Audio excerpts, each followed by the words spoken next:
Down yardage as he takes this one down to the 15.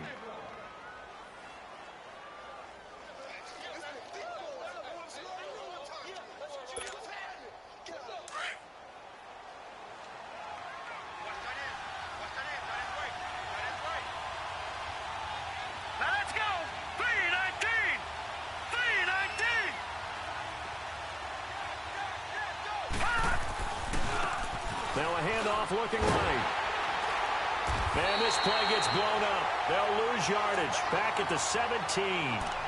It's a loss of 2 there, bringing up second down. Sometimes with the running game, you've just got to stick with it. Look, it's the third quarter, no time to panic. But that also doesn't mean you just do it the same way you've been doing it the entire ball game. Maybe you change up some blocking assignments or run a few different plays, but stay with the overall essence of the running game. Eluding the pressure right. He's going to flip one out here to his running back. And he's brought down just outside of the 10 at the 11. 6 yards on the pickup, and that'll bring up a third down. And we see another pitch and catch there to the running back. This position just continues to evolve. They become just as critical to the passing attack as a lot of receivers, tight ends, because their ability to make people miss in the open field can really generate big plays. And he can't find anywhere to go with it, and he goes down. Aaron Donald in there for a milestone sack as it moves him past Hall of Famer Lawrence Taylor, who finished his career with 132.5. Back now here in Santa Clara. All even as we get ready to start the fourth.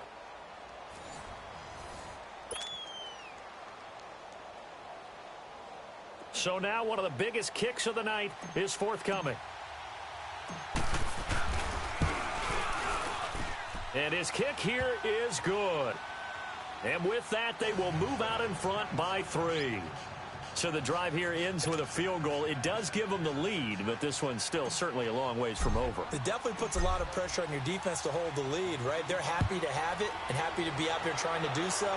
But I know as a former player, in the back of their mind, they're thinking, why don't you score the touchdown and seal this thing? The 49ers offense making its way back out there.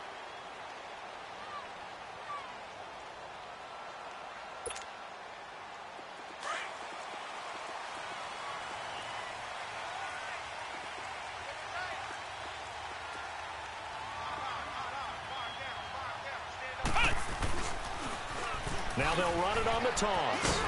And he'll wind up with about 6, up past the 30 to the 31. Despite the blitz, they're still able to pick up a nice solid gain. The disadvantage of blitzing often alters the normal spacing and run fits and leaves creases like they were able to exploit right there. They'll come up now 2nd and 4 from the 31.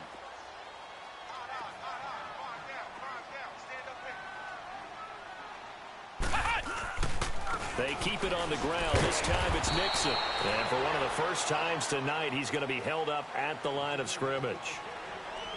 Call it no gain that time as it's going to leave him with a 3rd and about 3 to go. The Niners on 3rd down. They've hit it 50%, 3 of 6 to this point. This time it's 3rd and 3.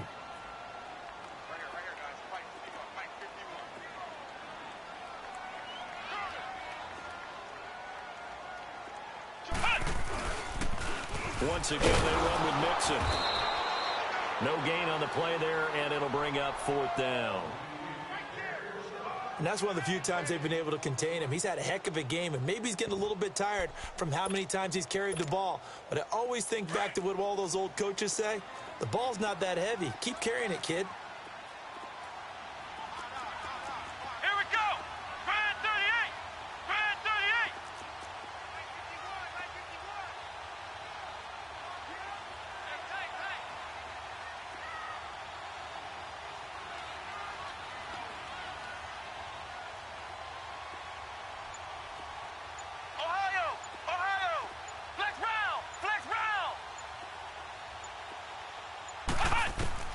Got to try it here. He's back to throw. Now that'll be tipped and intercepted. Picked off by Ronald Darby. And his crew will take over at their own 45-yard line.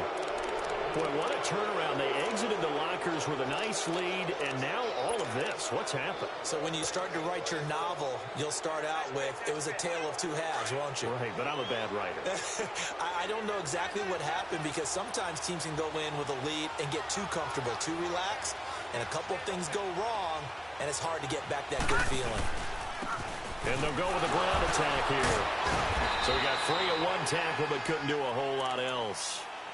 Give him 4 yards there. It'll be 2nd and 6. Got to figure now, after getting that turnover, they're just going to be happy to keep the ball on the ground, right? This is where covering the football, taking care of the ball, all the ball security terms that have ever been used, they come into play for the guys on offense right now. Just take care of it, and they've got a good chance of ending up winning this game.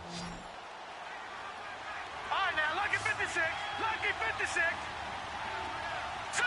Blue 90. Blue 90.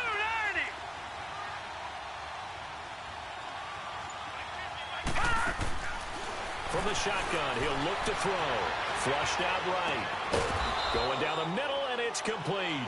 And he gets this inside the 35-yard line. And the play goes for 19 yards. Gives him a new set of downs. From the 32 now, here's 1st and 10. Watch it now, Barney. Barney. Set. 3-19. 3-19. Now they try the right side here. Look at the spin. And able to break 1 tackle, but then quickly brought down. Tackled there by Monte Nicholson.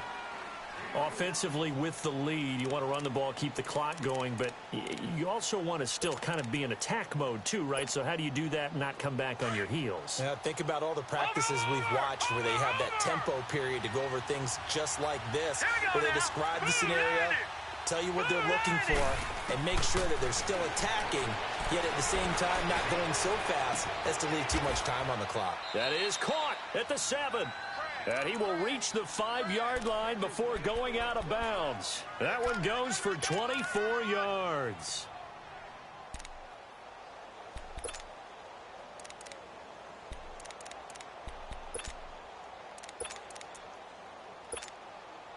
So 1st and goal, 6 points here would go a long way toward wrapping this one up. They come out here in the eye. They'll try and run for it on 1st and goal. And he gets it a little bit closer. He takes it from the 6 inside the 5 to the 4. This is where coaches have to have spent a lot of time going over situations with their players, because him getting tackled there is not the worst thing in the world. You're going to run more plays, right? Clock's going to go. But his thought process is getting into the end zone. It's counterintuitive for him to actually go down in this spot. Yeah, but like you say, you don't want to get in the end zone too early here. No, not at all, because you may leave an opening. And he is into the end zone for a Falcon touchdown.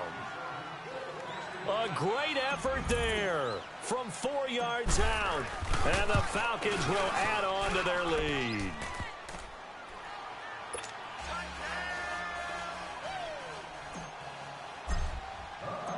Out is the kickoff unit as they run up and send this one away.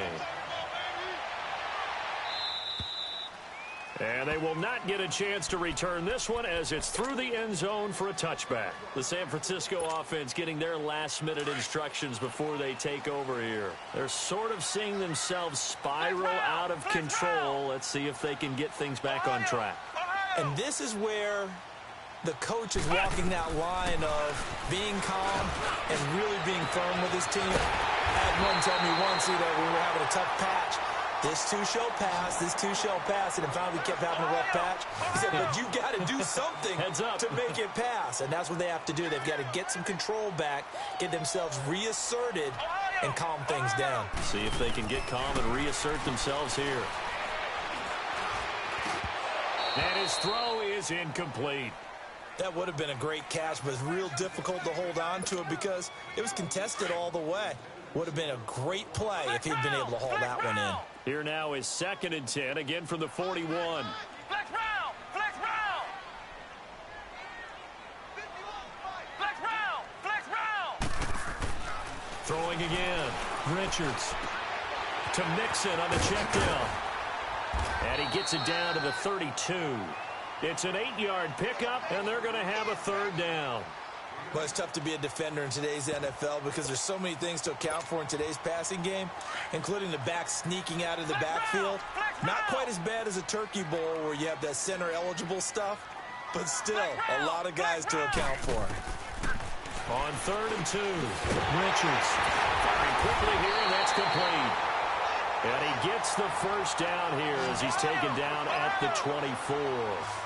And they just keep marching right along. First down on a pickup of 8 there.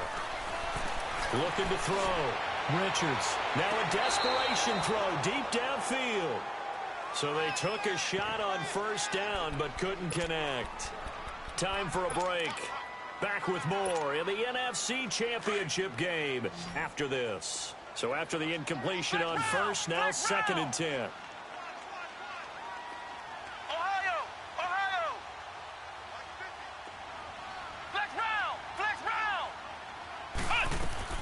To throw again. Richards escaping the pressure right. And fights him off. And the hit jarred it loose. It's incomplete. Well, that wasn't a completion, but it wasn't a sack either. So the good takeaway, able to extend the life of the play. Normally you would think he'd just take off and run downfield, but he was trying to find an open receiver, unable to do so.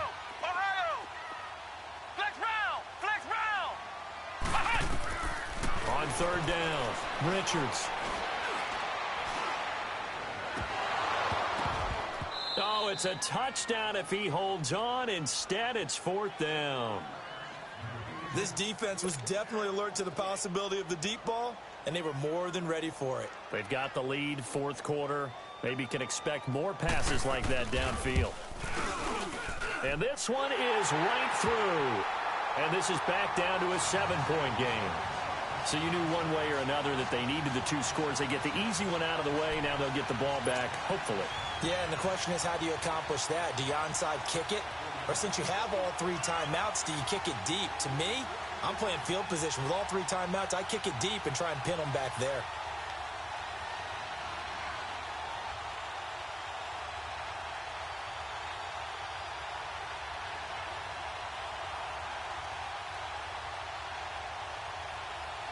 This game back within a touchdown now as the kickoff's away.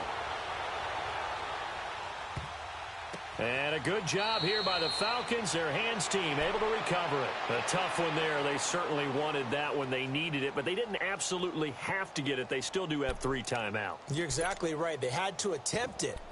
But even though they didn't get it, as you noted, with 3 timeouts, if they can get these stops on defense, all hope is not lost.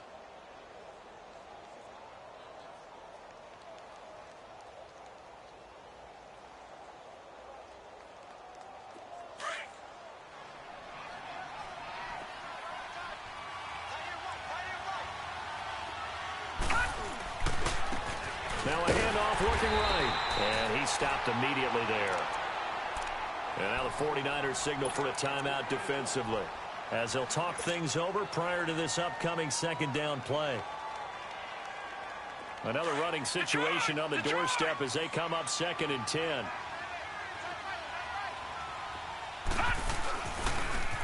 Now they'll run it on the toss. And he'll find some room to get this up to about the 14. And the 49ers going to take another timeout as they'll talk it over here before what will be an important 3rd down.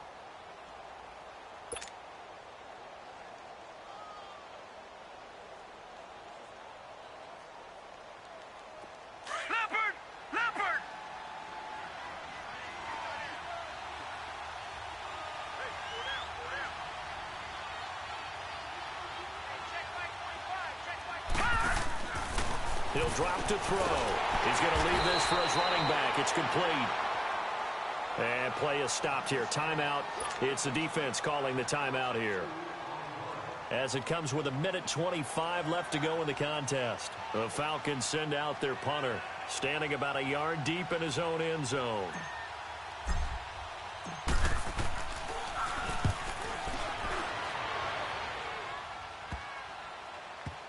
And this will be touchdown across midfield at the 45-yard line. The 49ers offense now, they work their way back onto the field. They're down here in a one-score game, but the time, it's a factor, but it's not a huge factor right now, is it? It's really not, because this amount of time gives them a chance to run their offense, to go through play sequences. And this is what they work on every week in practice, usually on a Friday. They go over this type of a situation, late-game situation. What are we going to do when we have the opportunity? They've called these plays a bunch of times. Now's their chance to execute them. Well, they have the opportunity now. Here's the execution. And he's over midfield and into Falcon territory. A good run there on first down, and it'll leave them with a 2nd and 2. Now the Falcons going to use one of their timeouts. It's just their first. They've got 2 more to use here in the final stages.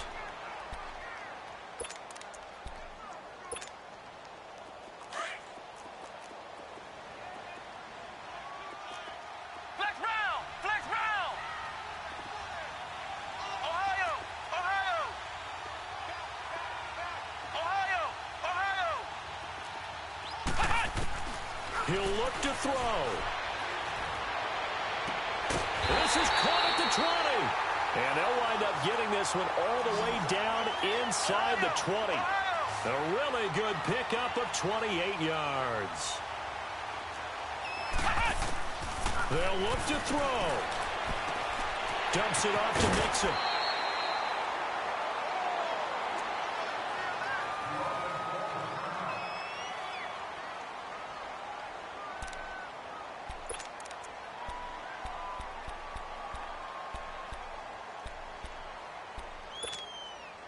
Second and 5 after the 5-yard completion on first down.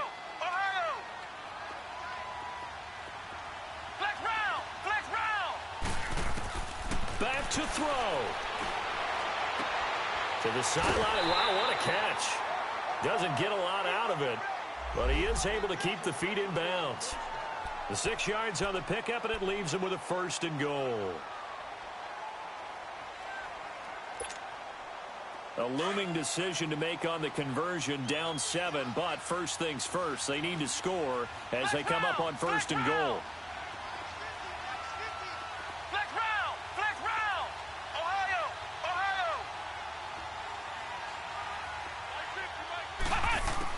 Back to throw.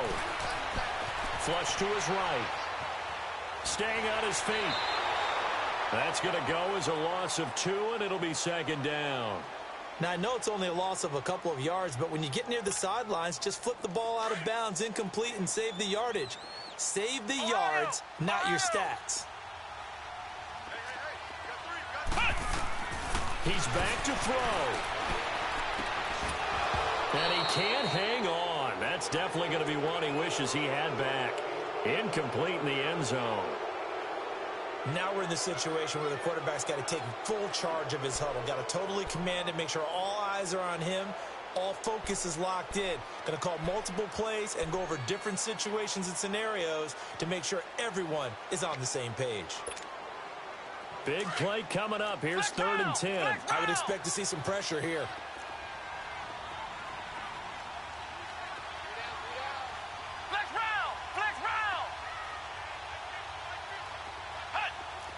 The pressure drops off as they'll look to throw. And is it a touchdown? No signal. No, they say incomplete. What a great sequence by this defense so far. They've given him nowhere to go with the football. And they just have to make it stand up one more time because it appears that they've got their number. Can they not have a slip up here and allow the touchdown? And it all rides on this one play. A trip to the Super Bowl in the balance here on 4th down.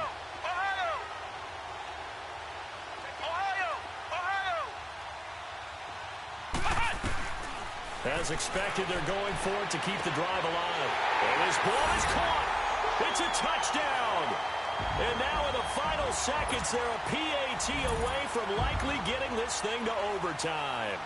So getting the big touchdown they needed late in the 4th. Now what do? You conservative and just tie it up? No, I think you put your practice into game situation. Go as fast as possible. You already have your play call ready to go. Go for 2 and decide it right now. So here comes the kickoff now, all even here in this this fourth quarter. This one taken from the 7. And he'll take this one near the 25, call it the 26-yard line. Atlanta now coming out on the field. They have a little bit of time here to get into field goal range. Not much. In a tie game, you don't want to do anything crazy, right? I agree with you on that one. Risk-reward, okay? If you go for it, what is the absolute reward on this? But the risk is probably greater. Run the clock out, get to overtime, and try and win it there. All right, we'll see if they do just that. They'll come out throwing here to start the drive, eluding the pressure right. And that will be incomplete. 4 ticks left here on the clock. Incomplete pass there is probably the best scenario going because if he catches the football, clock's probably going to run out in that situation. Once again, they'll come up on the 26-yard line, 2nd and 10. And now with 4 seconds left, we get a timeout call.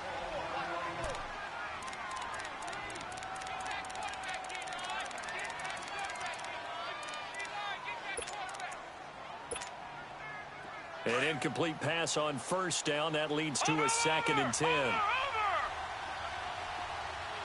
here we go. Green 39. Green 39. Detroit. Detroit. Hot. Hot. He'll look to throw. He'll rifle this one deep right side. And got his man complete.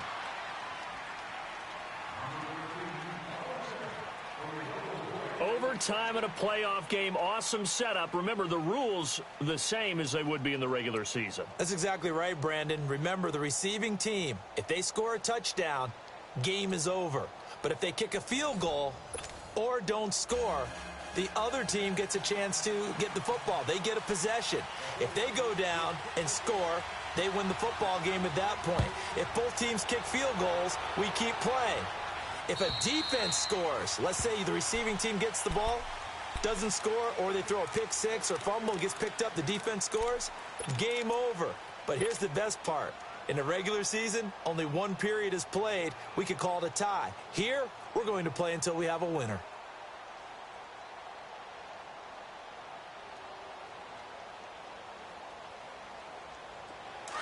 Watch it now, Barney. Barney.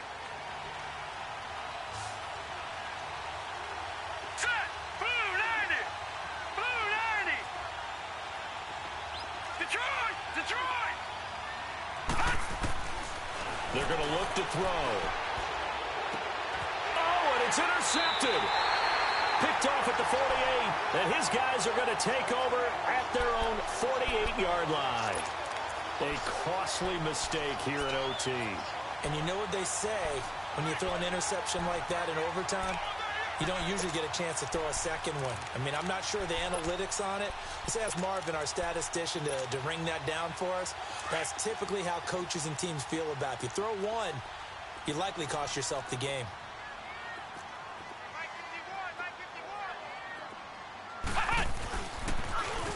Now they'll run it on the toss. And he is met at the line of scrimmage, and he goes down right there.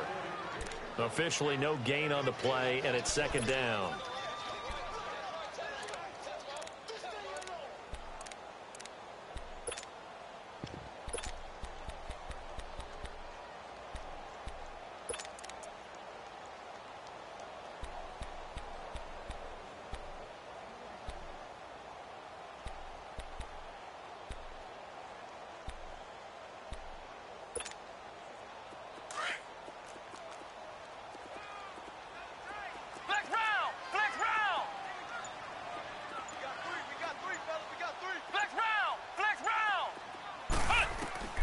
To throw on 2nd down, Richards.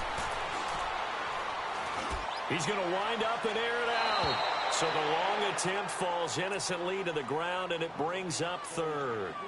Sure, that pass was incomplete as they made an attempt to get a big one downfield. But that's okay because the second part of that is if you don't get the completion, at least you've told the defense you're trying to stretch them out a little bit, and they may have to change accordingly.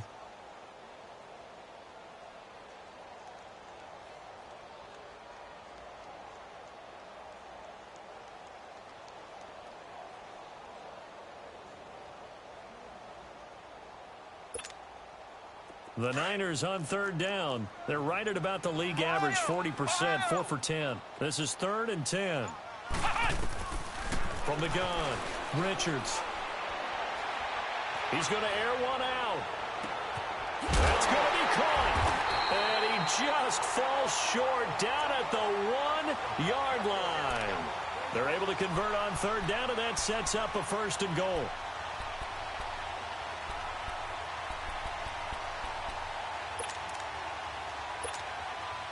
After the big play, a chance to finish now on 1st and goal. And now a timeout defensively by the Falcons. So we'll take a break with them and be right back.